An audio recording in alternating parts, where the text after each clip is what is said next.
All right, week 20 recap. We're getting real close to the end. We got 1 week left, and we're start off looking at the results. So I played Bo this week, and it was a 9-6-1 win. Bo was scorching hot to start the week, much to his chagrin, I'm sure.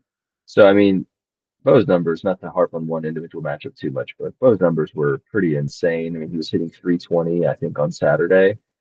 He has a 2.51 ERA and 10 quality starts, which I think might be the record all time in 71 innings in a week where he needed to fall back to be in contention for Otani.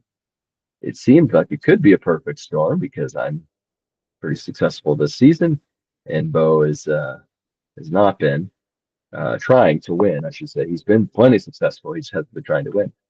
Um, but yeah, his team was too good for his own good, and it may have cost him a playoff spot, depending on what happens this week.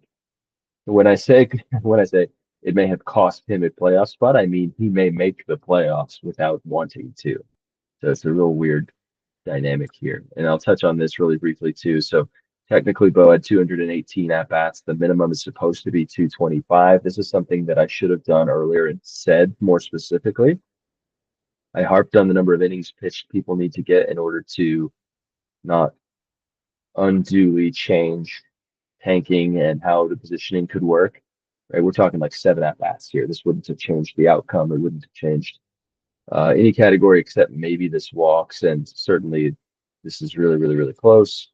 So I didn't specify for the final week of the season. I will say in the chat, like everyone needs to hit 225, but in this individual case, I should have done more to say that batting is also something we need to focus on. One other time it's been missed in the last 3 weeks, and I didn't notice. So it's kind of my bad for not monitoring, but Bo knows, and I think we won't have any issue going forward. I don't think this really constituted an issue this week either. So just putting that out there. So going into the next matchups, Ballpark Franks crushes Razzle Dazzle. It's kind of something you'd anticipate. Frank's looking really good heading into the playoffs. He's locked at the 3 seed after this giant win, even though Alex got a pretty big win. He's locked it up. Frankly, 1, 2, 3, and 4 are set unless like a crazy result happens. It's Nate, me, Frank, Alex, and then Frank and Alex. Alex is locked into JW, barring something crazy happening where JW would then fall down to 6. I just don't see that because of what we're about to discuss. So JW didn't do himself any favors. He lost to Brad this week. His offense was extraordinary: 20 home runs, 546 slugging, 313 average. But Brad was super good in two areas, pretty good in another, just good enough to scrape 3 categories across. And then the 4.45 ERA was good enough because JW's pitching had a meltdown. So despite really good offense, JW dishearteningly loses to Brad. But I mean, at this point, JW knows a title run, probably low odds.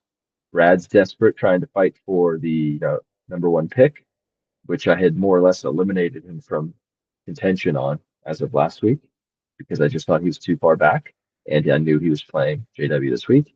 But a 9-7 win, paired with a giant loss from Maffey, which let's just jump down. Nate beats Maffey really badly. Well, I say really badly. 2 runs, 1 home run. If those two had flipped, maybe it feels a little different. 1 save. Um, so if you flip those 3 categories and you call this 6-10, then it doesn't seem so bad. But Maffey, I have too many things I want to talk about. So Maffey's probably not going to get the first pick, is what it looks like, because of this giant loss. And even that saying is kind of stupid because Maffey doesn't even have his first pick. But I guess I'm just speaking about the pick slots, right? I forgot that Maffey actually has traded his first round pick. And now Casey controls that. So all these different moving parts. Let's look at Casey. Alex with a 10-3-3 win. At this point, that's irrelevant. He is cruising to the playoffs. I had no idea he also hit 20 home runs. Wow. Pretty impressive. The pitching wasn't great. Yeah, not great really at all. But Big week on offense from Alex. Uh, but the more important, more relevant piece for this week is that Casey went 3-10-3. You would think for a team trying to stay in seventh, that might be bad news, but pretty much is perfect because with Bo winning 6-9, or I'm sorry, not winning, but Bo didn't lose a lot of ground from where he was. And Casey, these guys are 6-7, right? So Bo goes down a little bit, but then Casey goes down more. And then the nearest competitor was Maffey, who last week they were pretty close. They both go down a lot. So and not to forget French and Corey both fighting to try to avoid, one of the bottom two picks. Jeremiah's pretty much got the bottom one locked up, it feels like. But Corey and French will be that next two picks. And so this could have been important there. They tied. Pretty good offensive performance from French, actually, looks like. But let's look at the standings. It's what everyone wants to see. So let me even zoom in a bit. So here's the games back column. I don't know why that header just went away. So we've got right here the number one pick, Shohei Ohtani, slotted in to peaked in April. And the reason that giant loss was huge was let's just say Casey was 5-8-3 instead of 10-3-3 or 3-10-3. 2 games up would mean that he's just 2 games back ahead rather of Bo. That's anyone's game. We know that Bo will obviously be trying to lose this week. Within the confines of getting 50 innings pitched and 225 at bats, he's going to be as bad as possible on purpose, right? Obvious. We all know this. Um, I will say Bo may have waited too late to try to be bad because, from my experience last year, tanking and being the worst team in the league, I mean, that was like 6, 7 weeks of adding bad players on purpose. So tanking is the weird art. But like Bo's team he has too many guys that are good that he doesn't want to drop because they are good keeper values too. He has lots of options. He's going to be a power merchant in the offseason with all these valuable contracts, and he'll probably run the offseason in some way. But he didn't have enough bad players this week to really lose the ground that he needed to be favored anyway to get back into the seven, because a 4-game lead doesn't sound like a ton, but when both teams are going to try to lose on purpose, it's pretty hard to make up more than 4 games. So I'm pretty skeptical that Bo can avoid making the playoffs at this point. In some ways, if I'm Bo, I guess you got to try probably to get Ohtani. It's just you can't give up with 1 week to go. Maybe Casey will F it all up, or maybe Casey's opponent, French, will be really bad. French has lost 8 games in a row. Yeah, I don't know. It's possible that Casey could try his hardest to lose, but still end up winning. But I doubt it because French is motivated to win, if anything. Um, if Maffey or Brad were to lose big and French was to win big, he could slot into a higher draft pick. So I think a lot of things are working against Bo being able to drop 4 games. I think Bo will make the playoffs. And frankly, if I'm Frank, I'm not too excited about that because I know Bo has, like this last week, he got really low at bats on purpose, I'm sure, just because he wanted to try to lower the counting stats of the offense, right? But I think, honestly, stay in the call. Stay in the call. I wouldn't want to play Bo. Bo pretty much just beat me for 5 days. Probably could have been more if he had maxed out his at bats. So, Bo, it looks to me like he's going to make the playoffs. I don't really see a scenario where he drops more than 4 games on Casey. Uh, just dawning on me that I'm not sure exactly what the tie-breaking procedure is between teams that finished the regular season tied. I really should find that and probably put that in the chat. I'm sure I have it written down somewhere. Off the top of my head, though, I'm not sure. Maybe head-to-head. I'm assuming head-to-head record, which is so unlikely to be tied. That's probably the clean way. But if there's a 3-way tie, that's more what I was trying to think. What do I even do? I will see. But I hope there's not a 3-way tie and someone has to make the playoffs because someone will be pissed at me. But hopefully that won't happen. Yeah, Bo, I think is gonna have to make the playoffs. Casey is like firmly in the driver's seat for Otani. However, Casey's feeling the pressure from Bo because Casey doesn't want to make the playoffs because then you go from the first pick to the seventh pick, or maybe better if you win, God forbid, in the first round of the playoffs, then you get even a worse pick. So Casey needs to lose this week. Guess who likes to hear that? Brad and even Maffey, who has just fallen completely off the rails at this point. Maffey's won two of the last 12 weeks. I couldn't wouldn't have believed that. Thought he was a playoff team for sure. Gave up his first round pick, I believe. Also, yeah, like I mentioned already, to KC as part of a push at the deadline. I wish he had that back, but he's the kind of guy that likes to go for it. So I know we're doing a lot of talk. I'm doing a lot of talking about all this, but this is kind of the most dramatic thing that's going. So let's just say Brad goes all out, as he obviously will, right? Brad is playing Casey. So Casey, I didn't even think about this until just this moment. Casey's in a tough spot, honestly. I mean, good for you. You're in the prime position. You got 4 games on the top, insulated. That feels good. You pretty much got 4 games on below you. That feels pretty good. But the guy that so you need to lose. Worst case scenario is you make the playoffs, and that's worst case. You cannot make the playoffs. You need to lose, but lose too badly, and the dude that's chasing you, you're giving him wins. So I would say if you're Casey, it's probably better to lose and end up in second place than end up in the playoffs. Losing is probably still your primary objective, but you are going to hope that you can keep that loss to a minimum. So let's say I say the peak target right now for Casey, he's 4.5 up on Brad, right? The dream scenario is lose to Brad by 4 categories. That's a 6 to 10 loss. A 6 to 10 loss means he finishes half a game above Brad. It's just implied in there. Oh man, Maffey's also playing Jeremiah.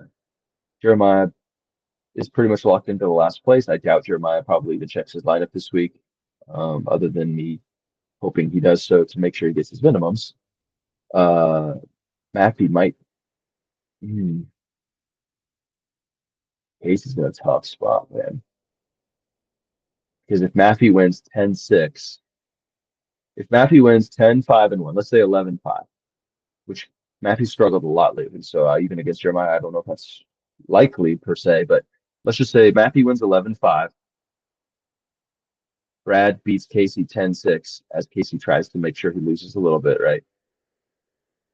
Bo, I'm frankly not sure if he's capable of his team's not bad enough to have 225 at bats and 50 innings pitched and still lose like significantly.